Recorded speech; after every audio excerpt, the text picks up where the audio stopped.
কল্পনায় দৃশ্যমান একটা ছবি। রাজবাড়ির পাংশা থেকে পাবনার সুজানগর, পদ্মা নদীর এ প্রান্ত থেকে ও প্রান্তে তিস্তা ব্যারেজের মতো স্থাপনা, যে স্থাপনার ছবিতে পদ্মা পাড়ের মানুষেরা অনুভব করেন দীর্ঘদিনের স্বপ্নের এক সুখগাথা। সেই স্বপ্ন ছবি এবার বাস্তবতার প্রায় কাছাকাছি। তারেক রহমানের সরকার হাঁটতে শুরু করেছে পদ্মা ব্যারেজের মতো মহাপরিকল্পনা বাস্তবায়নের পথে।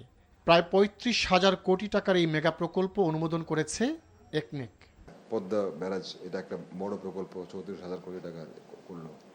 তো মোটামুটি সব দিক থেকেই সরকার যতগুলো ইশতেহার দিয়েছে, আমরা একের পর এক সরকার একের পর এক সবগুলো বাস্তবায়ন করছে। এই যে ওয়াদা পূরণের রাজনীতি, এটাই তো হচ্ছে সবচেয়ে সাহসের।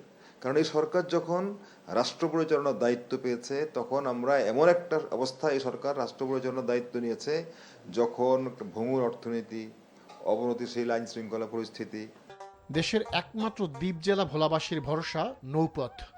জেলাবাসীর দীর্ঘদিনের দাবি বরিশাল ভোলা সেতু এবার বাস্তব হতে চলেছে। প্রায় ১০,০০০ কোটি টাকা ব্যয়ে নির্মিত হতে যাওয়া এই সেতু পদ্মা সেতুর চেয়েও ৪ কিলোমিটার দীর্ঘ, কিন্তু খরচ মাত্র ১/তৃতীয়াংশ।